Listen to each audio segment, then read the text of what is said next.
Footage has emerged from Makivka showing the aftermath of a Ukrainian Himars strike on a Russian military column composed of Kamaz trucks and buses. According to preliminary reports, at least 20 Russian soldiers were killed in the attack.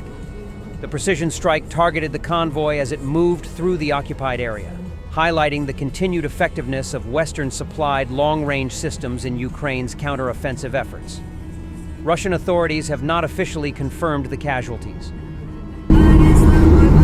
Telegram channels have reported that drones were spotted and explosions were heard in temporarily occupied Crimea on the night of the 13th of June. After 3 a.m., reports appeared on social media claiming that Simferopol and the surrounding area were under a drone attack.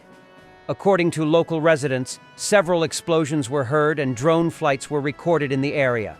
In addition, explosions were reported in Yevpatoria, Sevastopol, Bakhchisarai district, Feodosia, Alushta, Saki, Novofedorivka, Kacha, Kirovsky, and Bakhchisarai districts.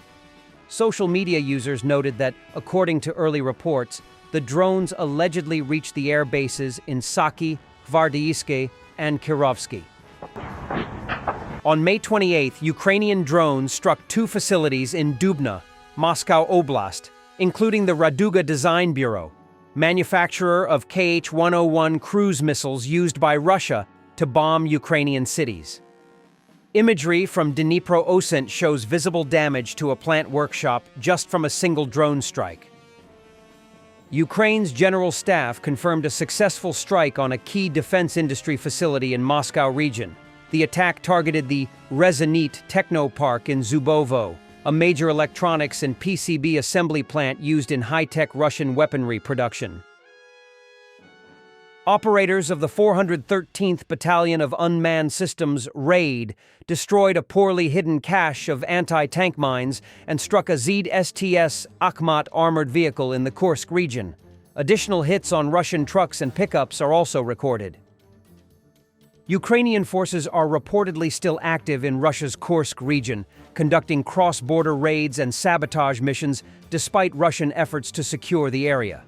Local sources report ongoing skirmishes, drone strikes, and targeted attacks on military infrastructure. Kyiv has not officially confirmed its presence, but these operations appear aimed at disrupting Russian logistics and diverting forces from the front lines. The continued activity underscores Ukraine's evolving strategy of taking the fight beyond its own borders.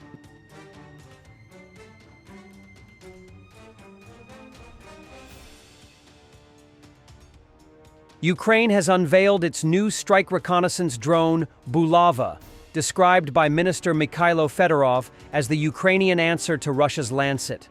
The Bulava is capable of precisely hitting targets deep behind enemy lines, including electronic warfare systems, air defense assets, and other high-value objectives. It can engage both stationary and moving targets and transmits real-time footage of its strikes. Amid ongoing war demands, Ukraine is rapidly expanding its domestic weapons industry. From drones to long-range missiles, Kyiv is reducing reliance on foreign arms by developing and deploying homegrown systems tailored for the battlefield. Ukrainian Shadow Unit's Shark UAV identified a Russian Novochik 2 UAV system. Artillery and strike drones struck its control station, causing it to catch fire. As Russian troops tried to extinguish the blaze, a Himars strike hit. The station is now beyond repair. The US-supplied Himars rocket system has become one of Ukraine's most effective tools in countering Russian aggression. With its high mobility and precision strike capability, Himars allows Ukrainian forces to hit key Russian targets, ammunition depots, command centers, and troop concentrations, deep behind enemy lines. Its GPS-guided rockets can strike with pinpoint accuracy from over 70 kilometers away, making it nearly impossible for Russian units to operate safely within range. The system has forced Russia to move supply lines further back, slowing down logistics and reducing offensive momentum. Putin told Special Military Operation Heroes that the power of the Russian people lies in immortality, and that this immortality is expressed in Russia's victories.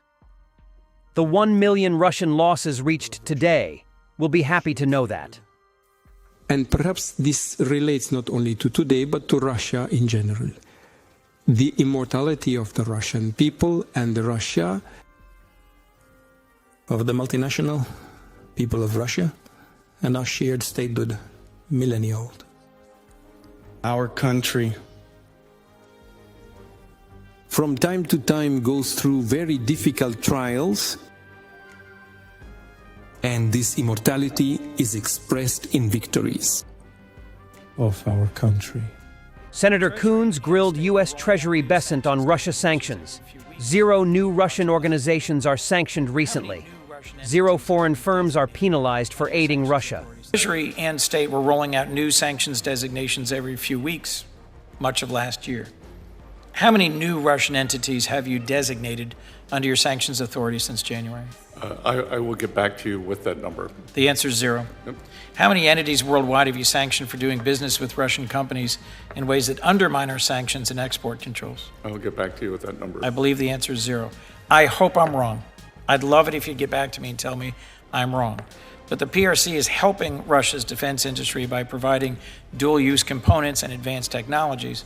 Last week, Chancellor Merz briefed a bipartisan group of us on Russia's alarming rearmament with help from China, Iran, and North Korea. Russia is expanding the scope of blocking signals from the global satellite navigation system GPS in the Baltic.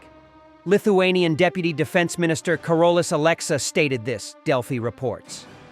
According to him, not only Lithuania but also the countries of the North Baltic region face this danger. Aleksa pointed out that such activities by Russia are not new. The only question is the scale and degree of influence. It seems that the scale is expanding, and therefore it is important to respond and monitor, to take preventive measures that will prevent various incidents, he said.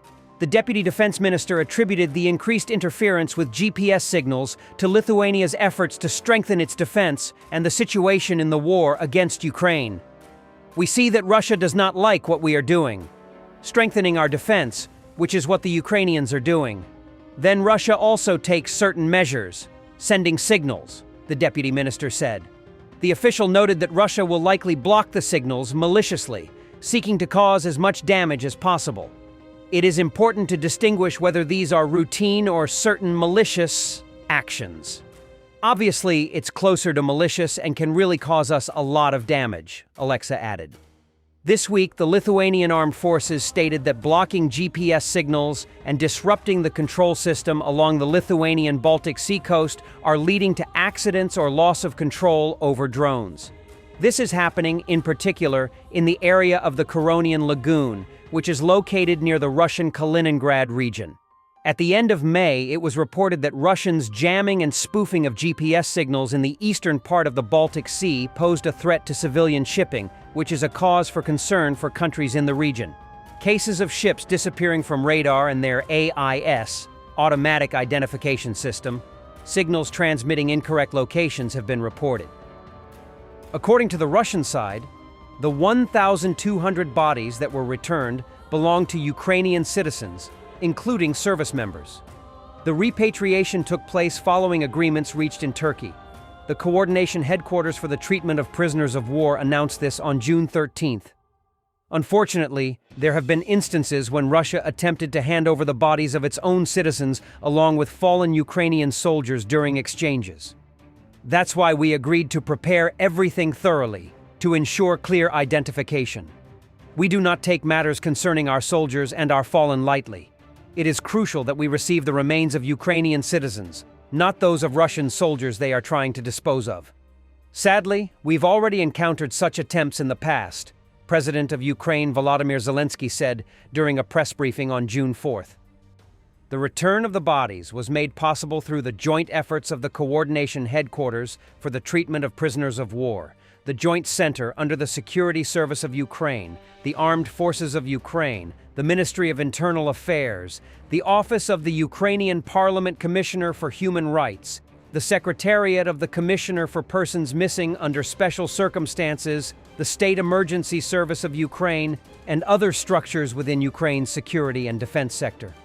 Law enforcement investigators, together with expert institutions of the Ministry of Internal Affairs, will conduct all necessary examinations and identification procedures for the repatriated remains. Once identified by the relevant authorities, the bodies of the defenders will be returned to their families for dignified burial and commemoration.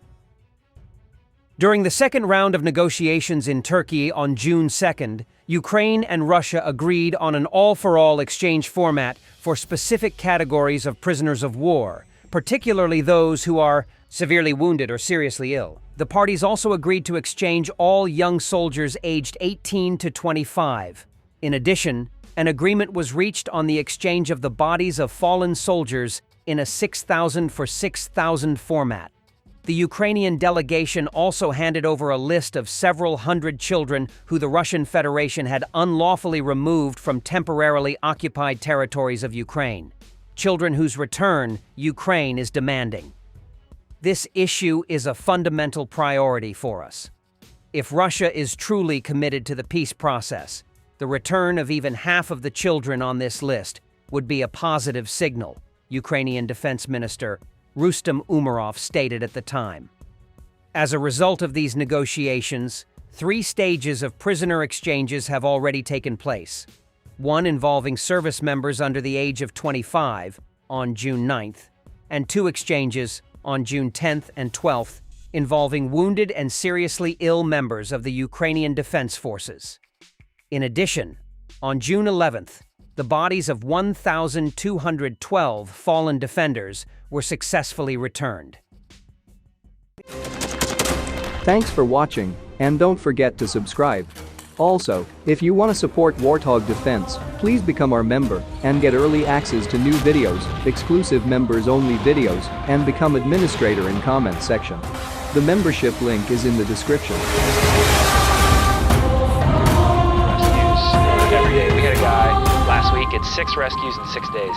You know, he's doing the job every day.